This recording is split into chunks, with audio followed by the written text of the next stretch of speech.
Assalamualaikum warahmatullahi wabarakatuh. Selamat pagi dan salam sejahtera untuk kita semua. Yang terhormat kepada Bapak Fuad selaku dosen pengampu mata kuliah Manajemen Pemasaran serta rekan-rekan sekali yang saya hormati. Pertama-tama marilah kita panjatkan puji dan syukur kehadirat Allah Subhanahu wa taala karena atas rahmat dan karunia-Nya kita masih diberi kesehatan dan kesempatan untuk berdiskusi pada hari ini.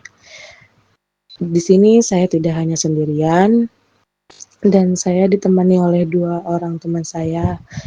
Pada kesempatan kali ini saya akan memperkenalkan diri saya, yaitu Putri Retno Agustiawati, dan yang kedua ada Raffi Aditya, dan yang ketiga ada Iskia Glory. Pada kesempatan kali ini saya akan mempresentasikan materi mengenai merancang tenaga penjualan. Baik, di sini saya akan menjelaskan prolog merancang tenaga penjualan. Dalam era digital dan kompetitif saat ini, peran tenaga penjualan tidak hanya terbatas pada aktivitas menjual produk, tetapi juga mencakup membangun hubungan jangka panjang dengan pelanggan serta memberikan solusi berbasis nilai. Oleh karena itu, perancangan tenaga penjualan menjadi salah satu aspek strategis yang harus dirancang secara sistematis dan adaptif. Penyesuaian struktur, ukuran, peran, dan keterampilan tenaga penjualan sangat penting untuk menciptakan efektivitas penjualan yang berkelanjutan. Menurut teori terkini yang dikemukakan oleh Ingraff, Laforgue, dan Avila 2024, desain tenaga penjualan yang efektif mengintegrasikan pendekatan berbasis data dan teknologi kecerdasan buatan untuk mengidentifikasi potensi pasar, perilaku pelanggan, dan efektivitas lainnya. Selanjutnya ada pengertian tenaga penjualan. Tenaga penjualan merupakan perantara antara pihak pelanggan, outlet, dan perusahaan. Tugas dari tenaga penjual adalah untuk mempengaruhi pelanggan dengan cara mempresentasikan atau mempromosikan produknya, mengajak kerjasama, menjadi konsultasi bagi pelanggan tenaga penjualan yang memiliki banyak pengetahuan tentang informasi produk, akan menimbulkan kepuasan bagi pelanggan dan dapat menjadi faktor penting dalam membangun hubungan dalam saluran distribusi. Di sini juga ada tujuan dan fungsi tenaga penjualan. Tujuan tenaga penjualan yang pertama yaitu mencari calon pembeli, yang kedua menetapkan sasaran, yang ketiga berkomunikasi, yang keempat menjual, yang kelima melayani, dan keenam mengumpulkan informasi, dan yang terakhir mengalokasi. Di sini juga ada fungsi-fungsi tenaga penjualan. Yang pertama, mengadakan analisa pasar. Yang kedua, mengatasi masalah. Yang ketiga, menentukan calon. Yang keempat, mengatasi masalah. Yang kelima, mengadakan komunikasi. Dan yang keenam, mengalokasikan sumber-sumber. Dan yang terakhir, memberikan pelayanan. Oke, di sini saya akan menjelaskan jenis-jenis dan struktur tenaga penjualan.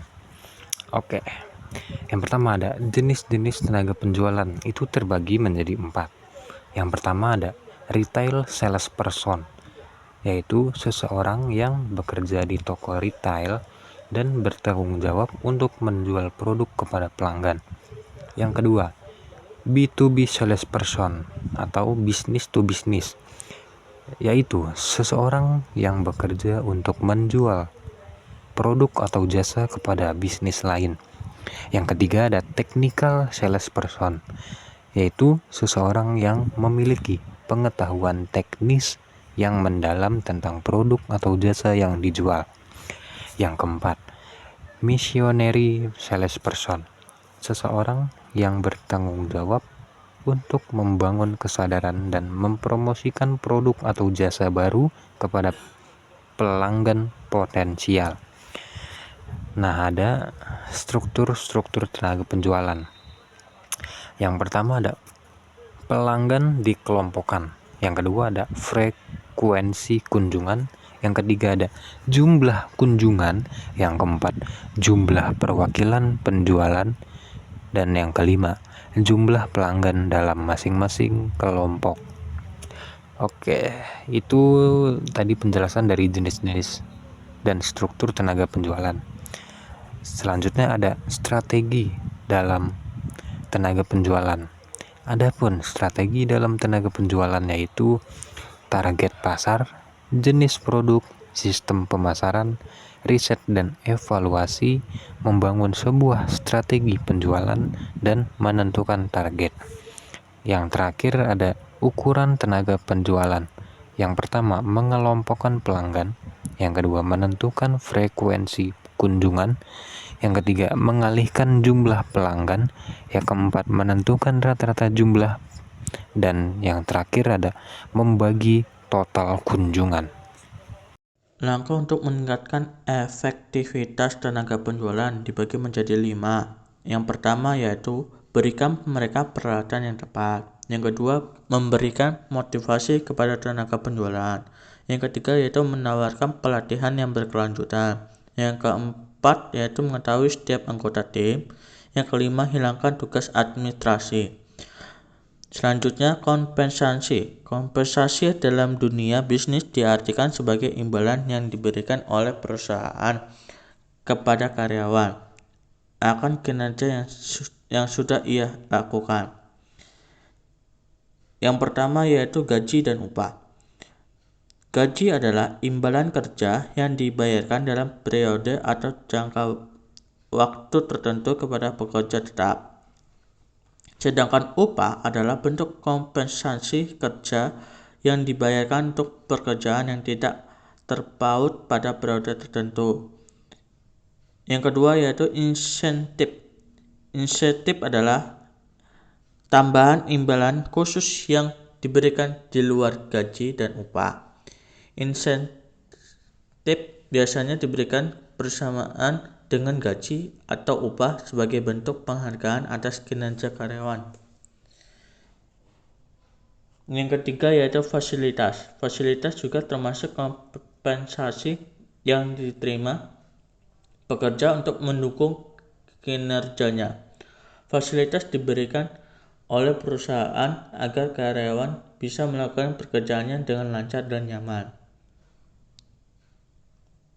Yang keempat yaitu tunjangan, yaitu bentuk kompensasi lainnya yang diberikan kepada karyawan adalah tunjangan. Tunjangan ini biasanya meliputi asuransi kesehatan, asuransi ketenaga kerjaan, tunjangan hari tua, program pensiun sampai tunjangan hari besar, dan lain sebagainya. Dan selanjutnya yaitu pengawasan dan evaluasi. Pengawasan dan evaluasi merupakan elemen krusial dalam siklus perancangan tenaga penjualan karena keduanya memastikan bahwa strategi yang dirancangkan diimplementasikan secara efektif dan menghasilkan kinerja yang optimal. Pada tahun 2024, pengawasan tenaga penjualan telah bergeser dari pendekatan kontrol tradisional ke arah pendekatan berbasis data dan analitik prediktif. Hal ini memungkinkan manajer penjualan untuk melakukan pemantauan kinerja secara real-time secara mengidentifikasi penyimpangan dari target dengan lebih akurat dan cepat. Dan yang terakhir ada kesimpulan, merancang tenaga penjualan di era 2024 tidak lagi semata-mata berfokus pada jumlah dan distribusi wilayah, tetapi lebih menitik beratkan pada integrasi antara teknologi, data, dan kompetensi sumber daya manusia. Desain tenaga penjualan modern mengadopsi pendekatan hybrid yang memadukan strategi tradisional dengan digital selling, sehingga mampu menyesuaikan diri dengan perilaku konsumen yang semakin dinamis dan terdigitalisasi. Pengawasan dan evaluasi menjadi aspek penting yang mendukung keberhasilan desain ini, di mana pemanfaatan sistem manajemen kinerja berbasis teknologi seperti CRM dan SPMS memungkinkan pemantauan dan penilaian secara real-time, akurat, dan komparatif. Evaluasi kerja pun tidak hanya berfokus pada hasil penjualan, melainkan juga pada aktivitas penjualan dan pengembangan individu tenaga penjualan. Oke teman-teman semua dan Bapak dosen yang saya hormati, demikian tadi pemaparan dari kelompok saya mengenai merancang tenaga penjualan. Semoga apa yang kami sampaikan bisa memberikan wawasan atau tidak menambahkan kita pengetahuan dalam materi merancang tenaga penjualan. Terima kasih banyak atas perhatian dan waktunya. Kurang lebihnya mohon maaf. Wassalamualaikum warahmatullahi wabarakatuh.